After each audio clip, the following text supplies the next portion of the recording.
Ok, what's up, mes butters? Je suis mieux là. Ok, what's up, mes butters? J'espère que vous allez bien. Bienvenue sur ma chaîne Magic Mike Curry où ça parle actualité NBA. Alors, qu'est-ce qui se passe avec les Warriors pendant cette intersaison? Ils sont en train de dormir, les gars, ils sont tous partis à Cancun en vacances. Stephen Curry, il est en train de faire du golf. Je sais pas ce qui se passe. J'ai essayé de l'appeler, il ne répond pas. Steph, si tu vois cette vidéo, wake up my boy. Non, franchement, pour être honnête, les Warriors, ils sont endormis pendant l'intersaison. Il y a tout le monde qui bouge. Il y a du trade, il y a de la free agency de partout. Eux, ils ont rien fait. Mais quand je te dis rien, même Kuminga qui veut le faire partir, il est encore là. On ne sait pas ce qui se passe. Et bah, je vais vous dire ça dans cette vidéo. Je vais vous la décomposer en 3 parties. La première, je vais vous faire un constat des Warriors actuellement. La deuxième partie, je vais vous dire tout ce qui s'est passé pendant la free agency et surtout ce qu'ils ont loupé. Et la troisième partie, je vais vous donner la stratégie des Warriors. Ils sont malins. Les gars, c'est un jeu d'échecs. Ils ont déjà tout prévu. Donc, restez jusqu'à la fin. Vous n'êtes pas prêts. Donc, c'est parti. On démarre. Let's... N'oublie pas de t'abonner, mon pote. Allez, let's go. Alors, on va parler de la situation actuelle des Warriors. Je suis un fan, les gars. Je suis un fan, donc je parle en connaissance de cause et je vais être dur. Je vais être dur et factuel. Mais clairement, pour l'instant, c'est pas un roster qui peut aller chercher la bague, malheureusement. Donc, le premier argument, c'est que les Warriors sont trop dépendants de Stephen Curry. Stephen Curry, c'est une star qui fait briller tout le monde. Donc, alors, quand il est là, c'est une équipe de malades. C'est une équipe où tu te dis, putain, l'équipe est forte. En fait, non, l'équipe est nulle. Mais vraiment, l'équipe est nulle. C'est juste Stephen Curry qui arrive à les magnifier parce que du coup, il fait suer les défenseurs. Il arrive à faire des passes diamants et surtout, il arrive à scorer. Donc en fait, quand il est sur le terrain, il y a du scoring, il y a de la défense et les défenseurs, ils sont en train de transpirer, les mecs. Et ensuite, parlons de Jimmy Bucket Butler. Jimmy Butler, franchement, je vous l'ai dit, je l'encensais pendant un très long moment quand il était à Miami. Il était énervé, les gars. Mais là, je ne sais pas ce qui s'est passé. Après, faut un peu mesurer ses propos. Clairement, Jimmy Butler, il est revenu après un mal de dos. Il s'est blessé en début de playoff. Il revenait, il n'était pas à 100%. Donc là, faut pas se le cacher, il n'était pas à 100%. Après, il a cette grinta. Jimmy Butler, moi j'aime bien à la fois la personnalité. Il est cool, il se prend pas la tête. Surtout, il vient vraiment de loin. Le gars, il était SDF pendant un moment. Donc franchement, grand respect à lui. Mais c'est vrai que sportivement, il se fait vieux, le petit boug. Et clairement, tu l'as vu sans Stephen Curry, sans le capitaine, sans Batman. Et les Warriors, quand tu mets Jimmy Butler en tant que capitaine, parce que c'est lui qui normalement doit avoir cette cape de capitaine si Stephen Curry n'est pas là. Et là, il s'est décomposé. Il n'était pas bon au scoring. Il a pas joué. Il était un peu fébrile. Franchement, fragile même. Que dis-je? Donc franchement, Jimmy Butler, il m'a déçu pendant ces playoffs-là. Après, encore une fois, je mesure mes propos parce qu'il était un peu blessé. Il n'était pas à 100%, mais quand même. Donc ça veut dire que déjà, Jimmy Butler, en plus, on a mis un gros billet sur lui. Donc il a intérêt à faire ses preuves l'année prochaine. Mais pour l'instant, Jimmy Butler, pour moi, c'est pas forcément un ajout incroyable pour les Warriors. Donc, il manque quelque chose. Là, l'équipe, elle n'est pas complète. On ajoute ça, on va parler aussi de Draymond Green. Franchement, ça me fait mal au cœur de le dire. Mais Draymond Green, le chien fou, celui qui nous a permis d'avoir toutes ces bagues sur ces 10 dernières années, il est plus aussi flamboyant et c'est normal. Il est vieillissant, le boug. Il commence à faire plus de fautes, des flagrant fouls, 1 ou 2 même des fois. Il écrase des têtes, il casse des couilles. Il fait pas mal de choses, mais tu le sens que défensivement, c'est plus le Draymond Green de 2015-2016.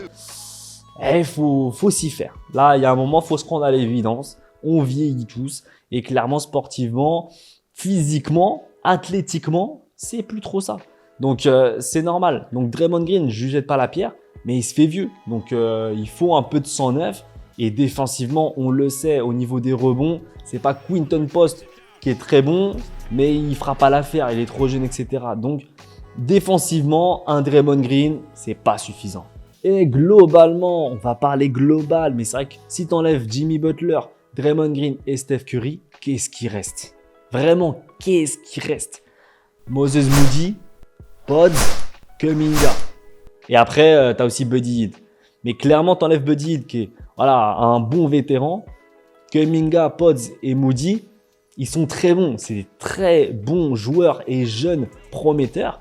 Mais ils ont encore besoin d'exploiter leur potentiel.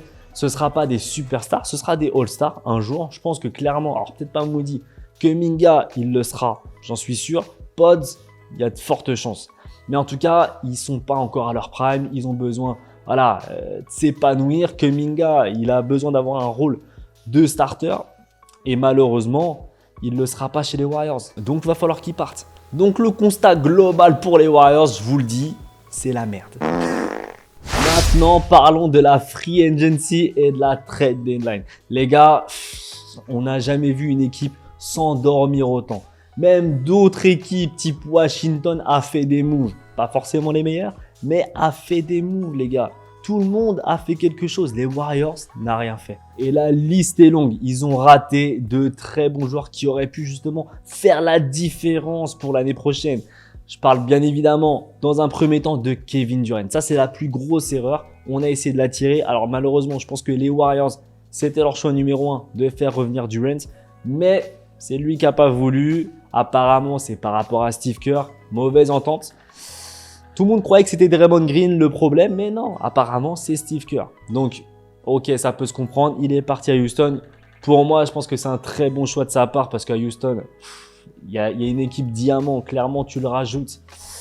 Ça va être énervé, les gars, et ça va être un gros problème. Houston, l'année prochaine, ça va être un gros problème. Donc, en tout cas, on a raté le coach Kevin Durant qui nous aurait permis de revenir dans la course au titre. Mais c'est pas le seul, parce que l'objectif des Warriors, c'est d'avoir un center, un pivot d'exception qui va pouvoir reprendre des rebonds à la fois défensifs et offensifs parce que c'est ce qui manque. On avait Kevon Looney qui était incroyable et j'adore franchement humainement, même en termes de loyauté, il rechigne pas, mais il lui manquait quelque chose. Il lui manquait de l'agressivité et il lui manquait, on va pas se mentir, un peu de talent et de shoot. Et du coup, on a raté l'occasion d'avoir des pivots incroyables type Jonas Valanciunas. Alors là, encore pire, il y avait un micmac contre Denver, Panathinaikos, etc. Lui, je le sens pas. Je sais pas s'il va être à fond. Après, les professionnels, je pense qu'il va se donner à fond maintenant à Denver. Mais il a un peu cette vision d'aller ailleurs, donc mauvais signe. Mais on a aussi Cam Johnson. Cam Johnson qui est aussi parti à Denver. Cam Johnson, il était incroyable à Brooklyn. Clairement, alors, ce sera jamais un All-Star, je pense. Mais en tout cas, c'est un très bon joueur. Un joueur d'exception qui, vraiment, dans la peinture, apporte vraiment quelque chose. On a perdu aussi Miles Turner, les gars, qui est parti du coup d'Indiana vers les Bucks. Indiana, clairement, ils ont été en finale de conférence. Alors, clairement, grâce à Haliburton et à Siakam, mais Miles Turner, il a aussi permis défensivement d'aller jusque-là. Donc, franchement, Miles Turner, alors je ne sais pas s'il aurait exactement bien fité avec les Warriors. On ne saura jamais du coup.